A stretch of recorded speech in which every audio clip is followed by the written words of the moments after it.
Assalamualaikum warahmatullahi wabarakatuh. Salam sejahtera kagem kita sedaya. Nuwun kawula panjenenganipun para pepundhen sepuh sesepuh ingkang saestu dahat kinabekten. Panjenenganipun Bapak Panewu Kapanewon Samigaluh Rinji penyanipun Bapak Ridwan Usman SHMM ingkang saestu dahat kinurmatan. Panjenenganipun Forkompinkat Kapanewon Samigaluh sedaya ingkang tansah kinurmatan. Dumateng panjenenganipun Bapak DRS Rubijo MSI ingkang mijil saking Kalibawa ingkang saestu dahat kinurmatan.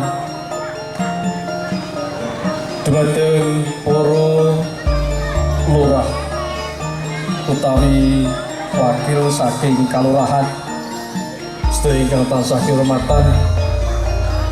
Para tamu kakung Swan Putri ugi ingkang tansah kinurmatan. Para pratunggo miwah sedaya rombongan saking kesenian topeng ireng ingkang mijil saking Sanggar Laras Ngerbosari saha Lengger Tapeng Tresna Budaya ingkang mijil saking Kalurahan Pagerharjo ingkang saestu kita tresnani. Sumrambah dumateng para pamriksa pamirsa sedaya ingkang tansah kita hormati lan ingkang kita tresnani. Kepareng ing wekdal ari kalenggan siang punika kula mratoba keparengipun saking Kadang Pariti Laksana utawi panitia gelar budaya Hadeging Ngayogyakarta Hadiningrat ing kalenggan siang punika kula supados pratitesaken lasetaning hadicara saestu ing samangkih anggen kula nderekaken lasetaning hadicara kathah kalpatan kirang nuju prana dhateng panjenengan sedaya kanthi andhap asori manah kula nyuwun agung pangapunten. Langkung rumiyin semoga kita sansar mujahaken raos puji bala syukur wonten ngarsa dalem Allah Subhanahu wa taala Gusti Gung ingkang dados sesembahan kula panjenengan sedaya sehingga kita sedaya saged makempal wonten ing papan punika kanthi manggih katentreman kalaharjan miwah kabagas warasan. Sanjaning hadir enggah kakung Swan Putri pilih hadicara ing wekdal punika nulinji kegiatan wonten ing Kapanewon Samigaluh saking bidang sosial kanthi ngawontenaken gelar budaya ing siang punika. Pilih Hadeging Ngayogyakarta Hadiningrat ing wekdal punika sampun dumugi warsa ingkang 268 13 Maret anawi wekdal punika kita pangeti wonten ing Kapanewon Samigaluh boten 13 Maret ananging ing wekdal punika 16 nyumpah punten. Sanjani hati nenggah kakung Usman Putri kanthi nggawani wedal adicara punika tumuli kita aturaken. Adicara ingkang angka sepisan menuju adicara pambuka ingkang angka kalih pangandikan saking panjenenganipun Bapak Panewu Kapanewon Samigaluh menuju ing samangki badhe kasiyani panjenenganipun Bapak Ridwan Usman SHMM. Adicara ingkang angka 3 nulinggih pangandikan saking panjenenganipun Bapak DNS Rubido MSI saking Kalibawang minangka narasumber bilih kabudayaan punika kedadipun malawi wiyaripun wonten ing Kukuban Ngayogyakarta Hadiningrat. Adicara ingkang angka sekawan nulinggih adicara panutup. Ing samangki sasampunipun adicara punika badhe dipun lajengaken pentas kesenian topeng ireng saha lengger tapeng saking Pagerarjo. Pegatan megah urut loro-caning adicara ing ari kalenggahan siang punika pramila sumangga kapurwakan hadicara ingkang angka sepisan nulinggih hadicara pambuka. Semoga kita sareng-sareng manjing wonten ing telenging sepi manengku puji wonten asanipun Gusti malebing tumati murid sarengingkati wedal menika tansah manggih basuki ndedonga miturut agami lan keyakinan kita piyambak-piyambak ndedonga kita dherekaken sumangga. Bismillahirrahmanirrahim. Cekap matur nuwun. Adicara ingkang salajengipun punjih pangandikan saking Bapak Panewu Kapanewon Samigaluh punjih panjenenganipun Bapak Ridwan Usman dhateng panjenenganipun Bapak Ridwan sumangga katut.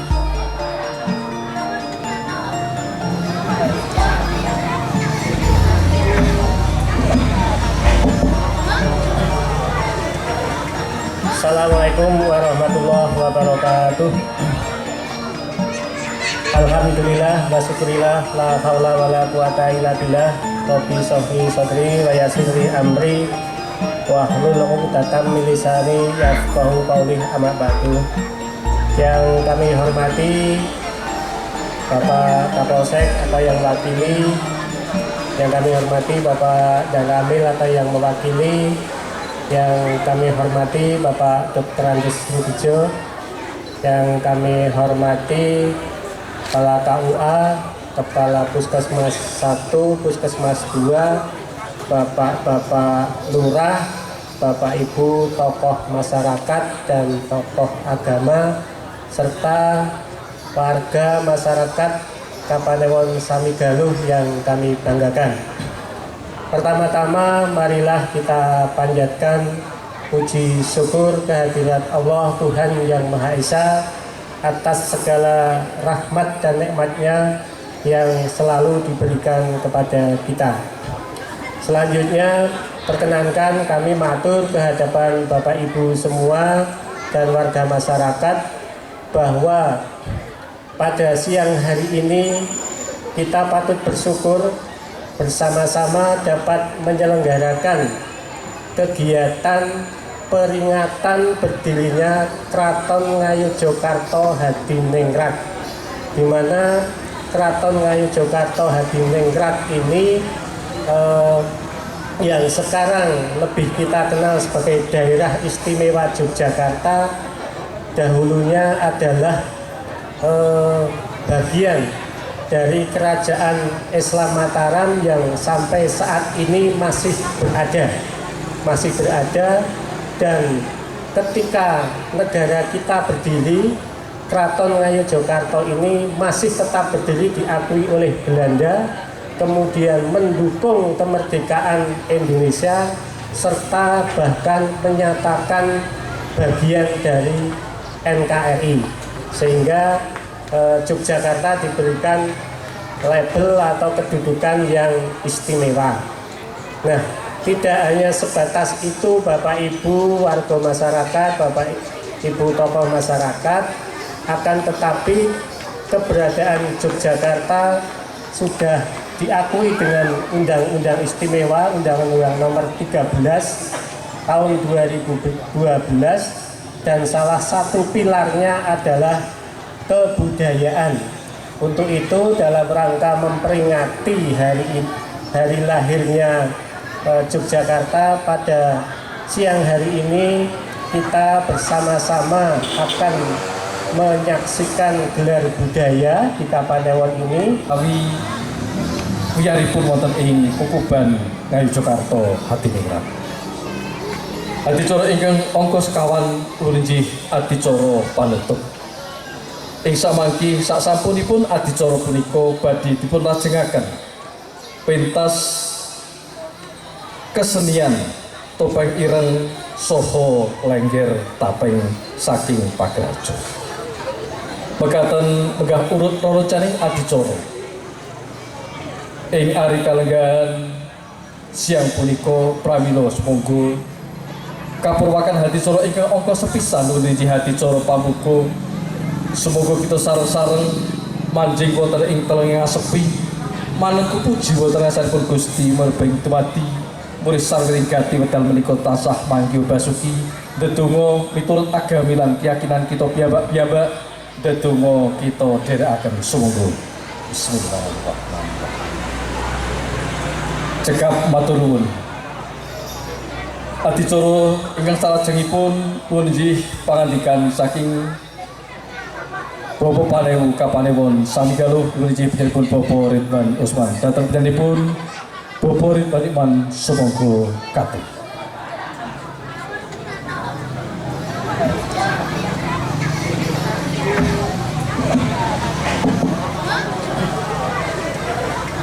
Assalamualaikum warahmatullahi wabarakatuh. Alhamdulillah wa syukurillah la haula wa la quwata illa billah. Rabbi shrah sadri wa yassir li amri wahlul 'uqdatam min lisani yafqahu qawli amma ba'du.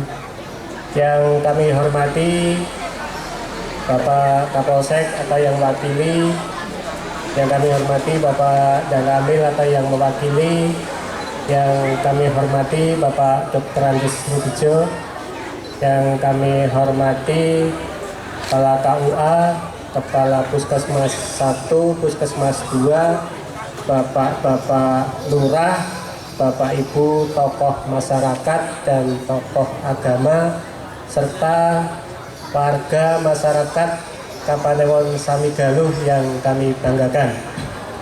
Pertama-tama marilah kita panjatkan puji syukur kehadirat Allah Tuhan Yang Maha Esa atas segala rahmat dan nikmatnya yang selalu diberikan kepada kita.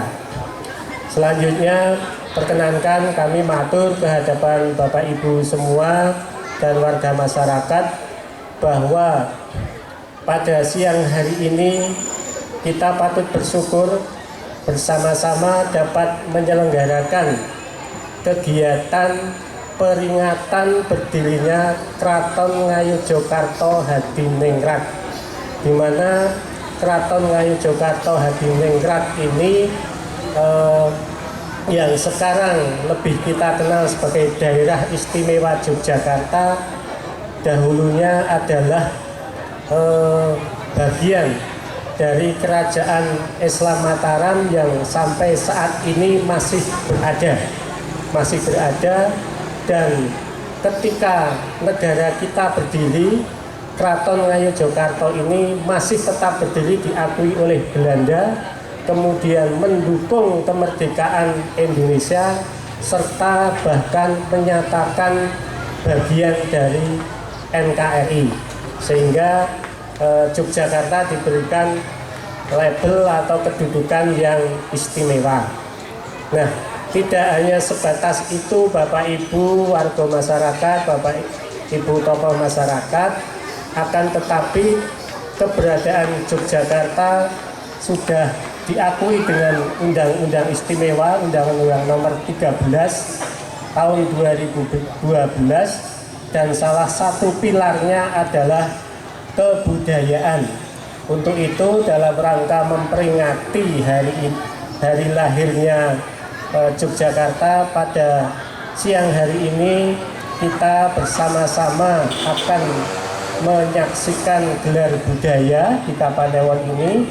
Kemudian nanti kami mohon berkenannya Bapak Dr. Andes Rudijo untuk kilas balik sejenak tentang kerajaan Islam sampai dengan berdirinya Yogyakarta ini.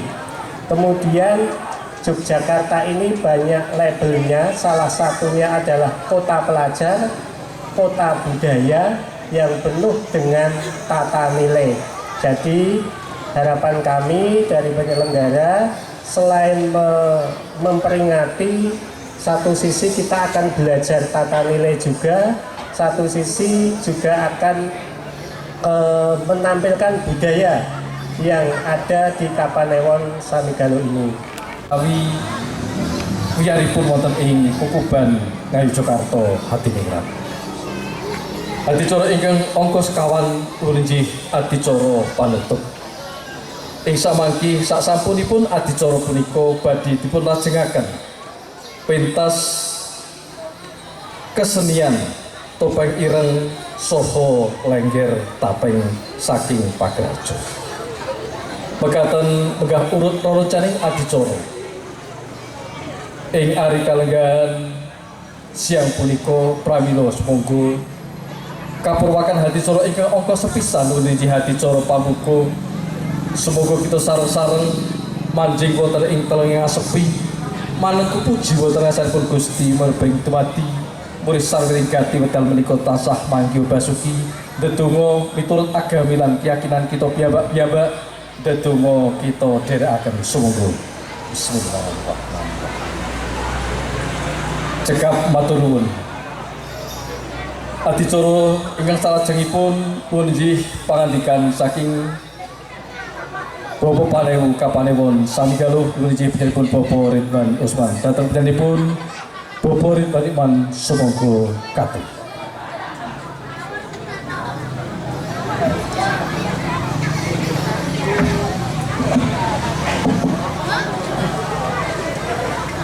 Assalamualaikum warahmatullahi wabarakatuh. Alhamdulillah wa syukurillah la haula wa la quwata illa billah. Rabbi shrah sadri wa yassir li amri wahlul 'uqdatam min lisani yafqahu qawli amma ba'du. Yang kami hormati Bapak Kapolsek atau yang wakili, yang kami hormati Bapak Danramil atau yang mewakili, yang kami hormati Bapak Dr. Andes Rudijo, yang kami hormati Kepala KUA, Kepala Puskesmas 1, Puskesmas 2, Bapak-Bapak Lurah, Bapak Ibu tokoh masyarakat dan tokoh agama, serta warga masyarakat Kapanewon Samigaluh yang kami banggakan. Pertama-tama marilah kita panjatkan puji syukur kehadirat Allah Tuhan Yang Maha Esa atas segala rahmat dan nikmatnya yang selalu diberikan kepada kita.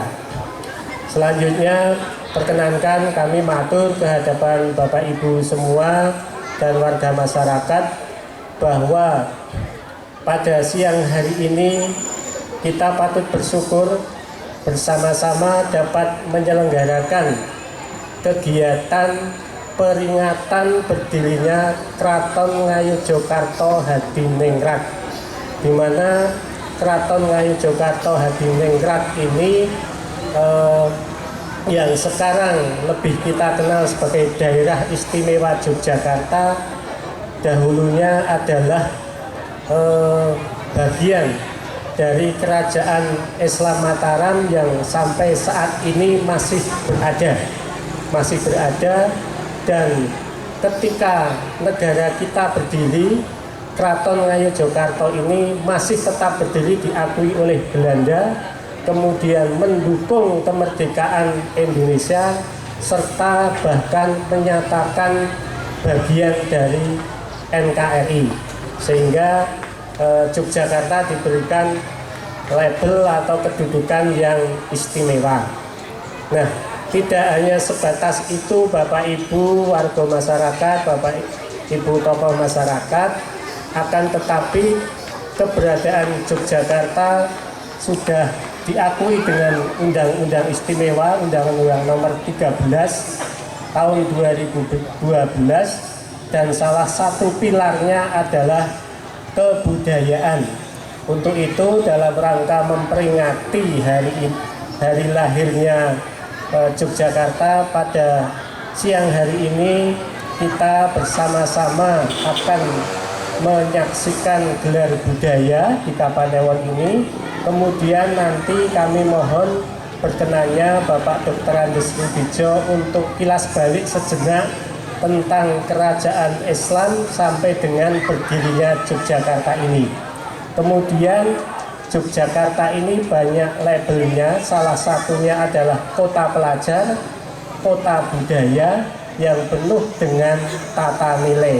Jadi harapan kami dari penyelenggara, selain memperingati, satu sisi kita akan belajar tata nilai juga, satu sisi juga akan menampilkan budaya yang ada di Kapanewon Samigaluh ini.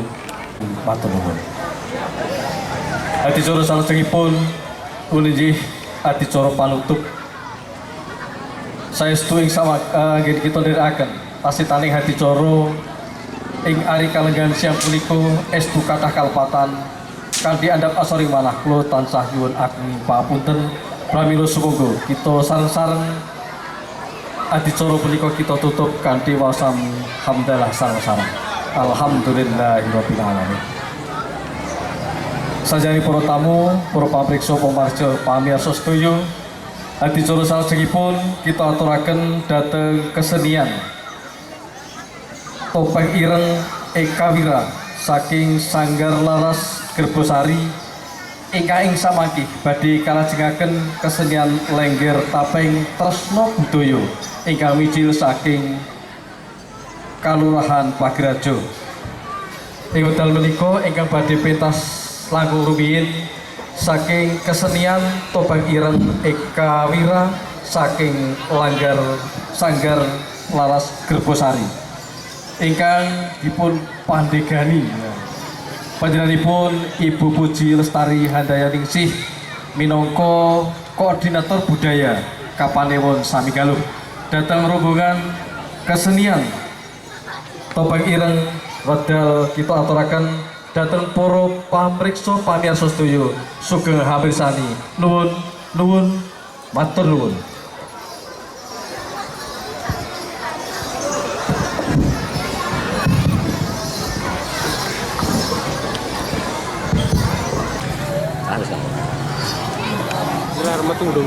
Yo iya ngomong.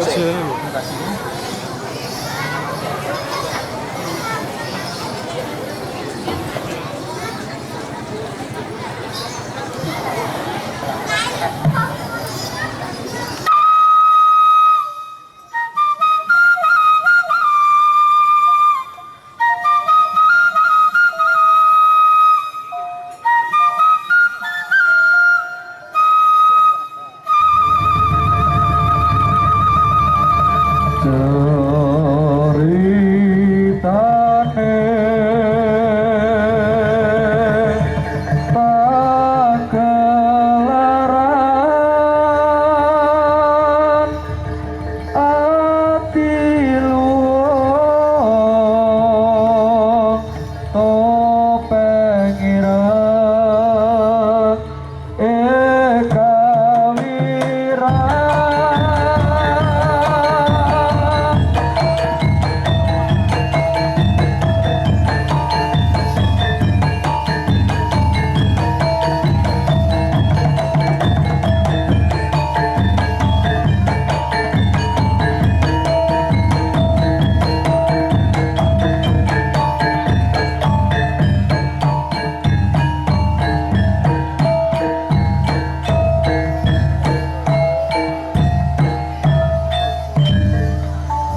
kawula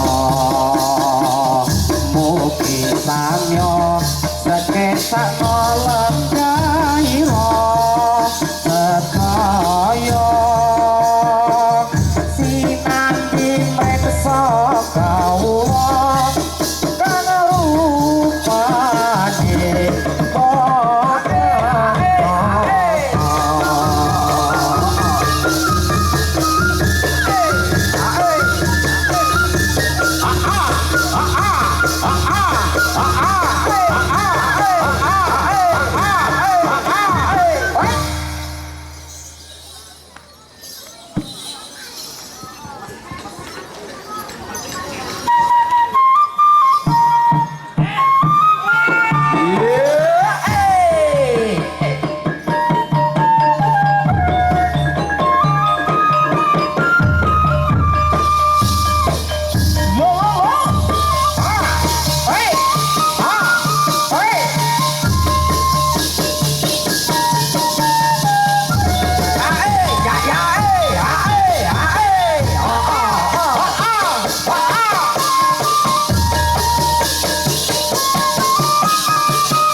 pemuda dusun kula sing rupane Allah aja Allah awe tunggal poso raya ada ini yang besar sekali kok peringati hari yang besar ini.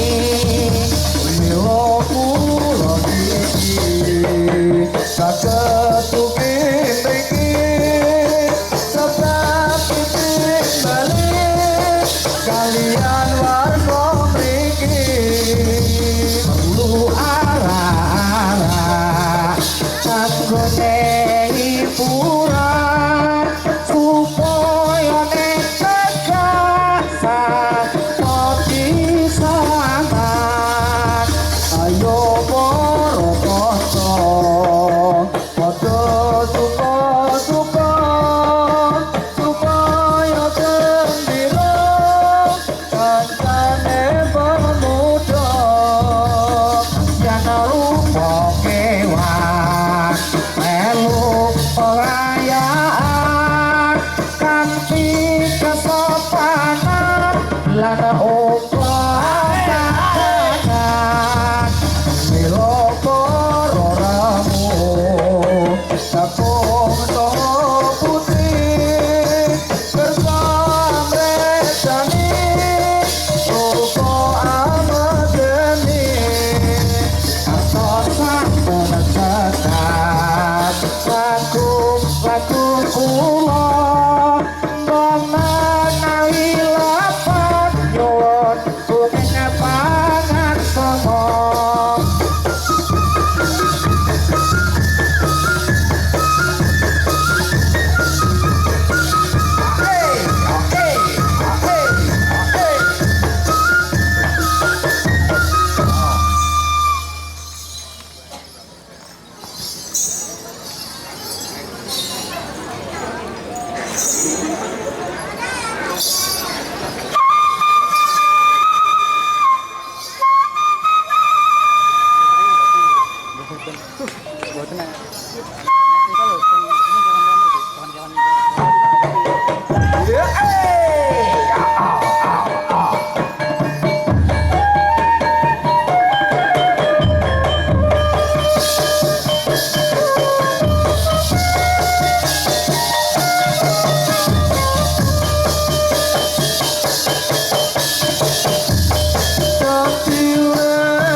saiki neoto ngendi tuku apa langsat karena kuwe mantap-mantap.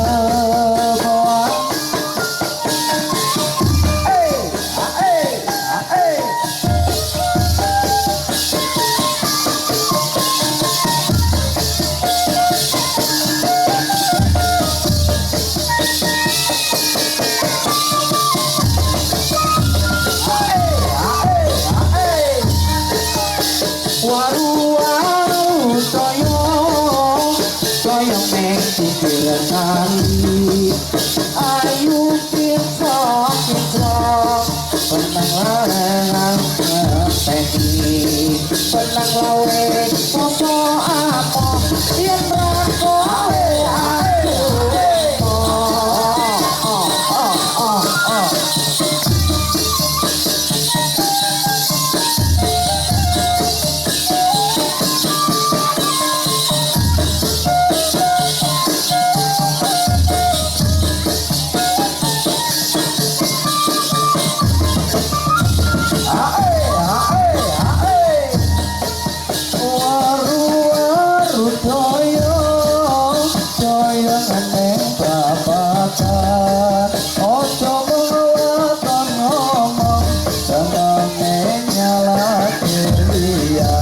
Kebut-kebutan ono ing dalan sikut-sikutan golek jabatan.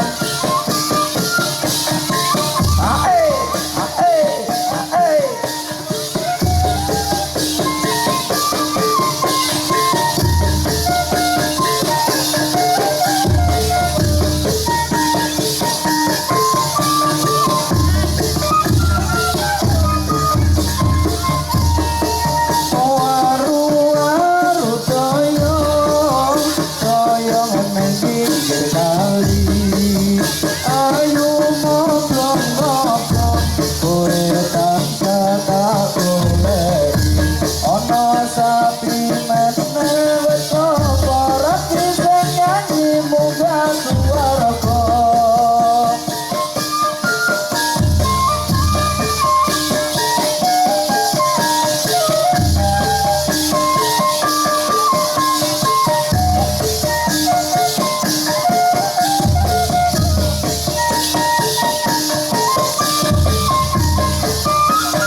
Konco podo olahraga supaya badane rasa sinambi mata eran-eran kawula ingkang miturut agama. Ayo para sedulur Islam sedaya bertarangan ngormatono maring merate junjungan Nabi kita Nabi Muhammad kang mulya.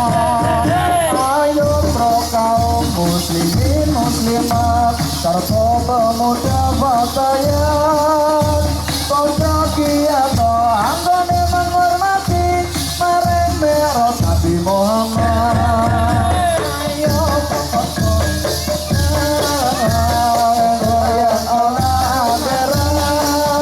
bakal kaparingan sing salah laknat kuminara kang bulan lamun kang bojo golong menghormati maring merote kanjeng Nabi.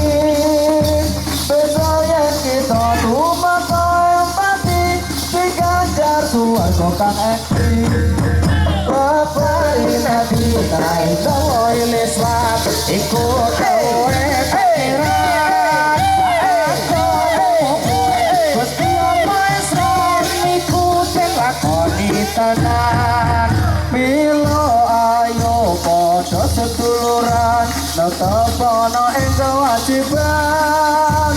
Ayat kang kasebut ana ing dalam Quran terang dawuhe pangeran. Milo sedulur kang samyo mreksa kepi engkel ten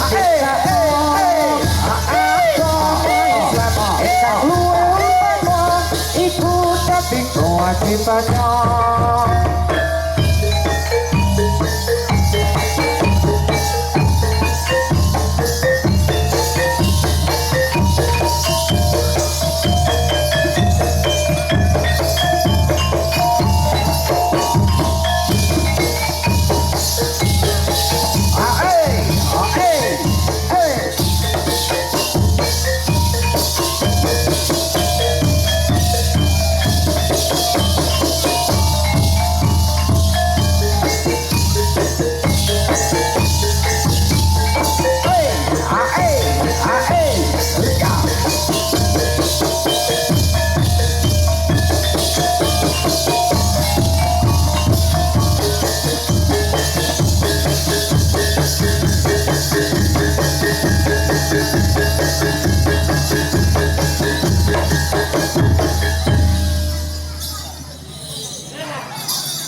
kewan-kewanan nih jeneng ngapunten nih kewane keri atur wilujeng ingkang sami ora wong ingkang rawuh mriki anene wasepo kita ngurmati wiyos api Nabi Muhammad nabi kang pungkasan kang napa ora iso kang supaya tetep dosa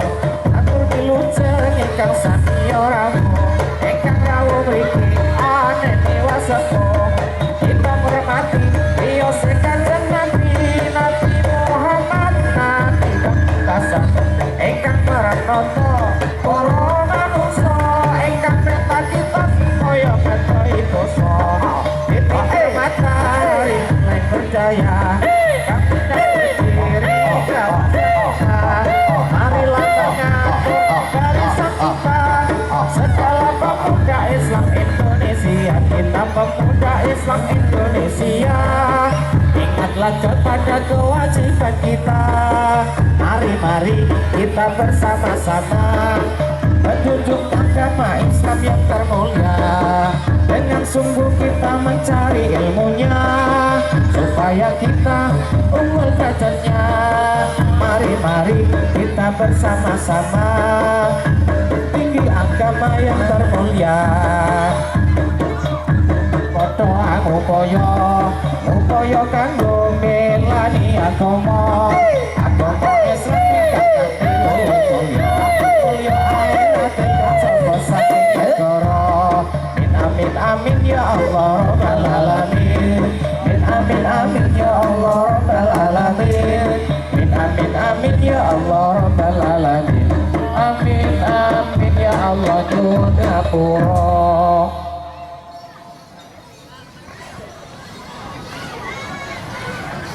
Allahumma sholli wa sallim ala sayyidina wa maulana Muhammadin atatama fil ilahi sholatan daimatan bidawami mulkilahi Allahumma bina siratal mustaqim siratal anbiya'i wal mursalin tinggi gunung kampung Melayu sarung malingkar ketinggian kali sarang burung di puncak kayu saya melihat terlalu tinggi putung hati yang putung sopo sing ganti mawarono pemuda Jawi nama Islami agami Islam suka yang terang asal jauhe dari pangeran ayo pro konco ngawarono rukune Islam ayo iku limo sahadat loro rukun kang siji iso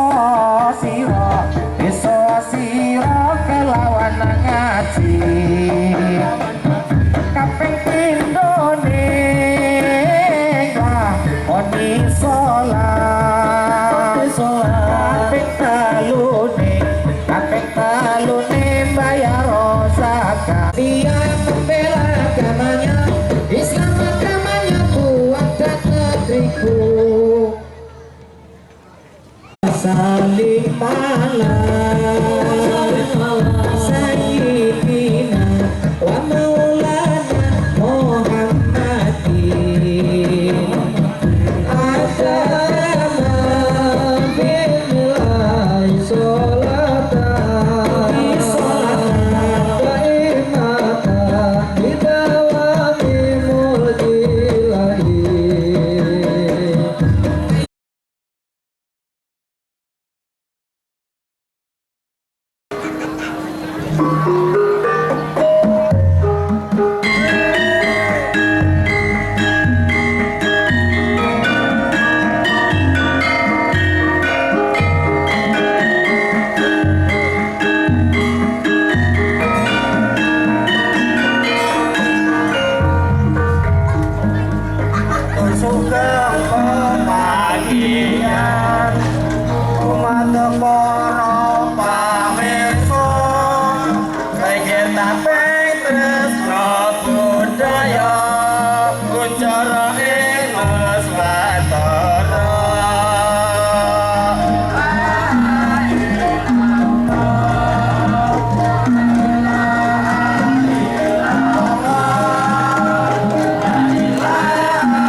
Karini Mas Angger tumuruna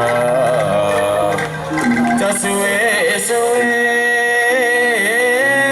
ing tedalan nuruna badan kapulo belarang sempalan beyane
Mas Angger tumuruna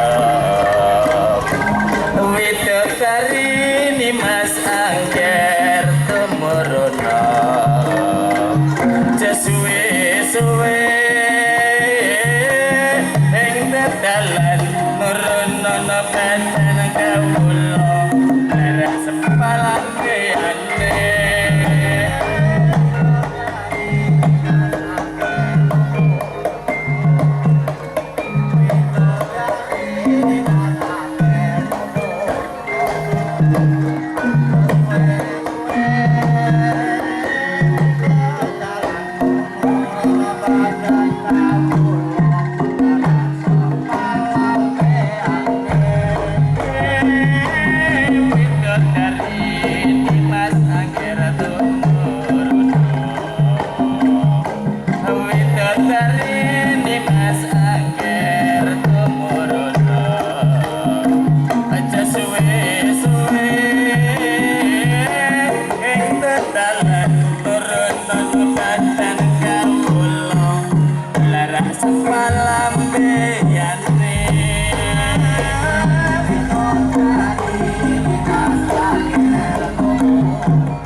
punika norarang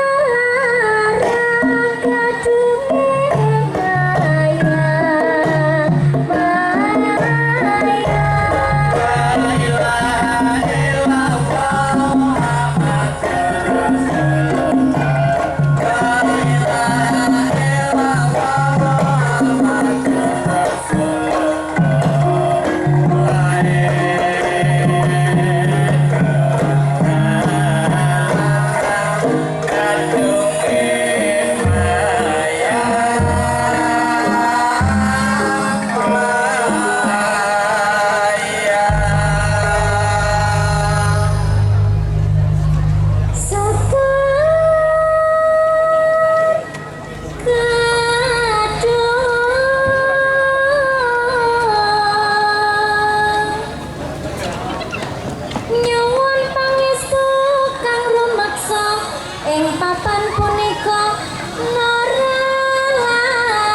Ilir-ilir godhong pari angglilir kaya wingi norala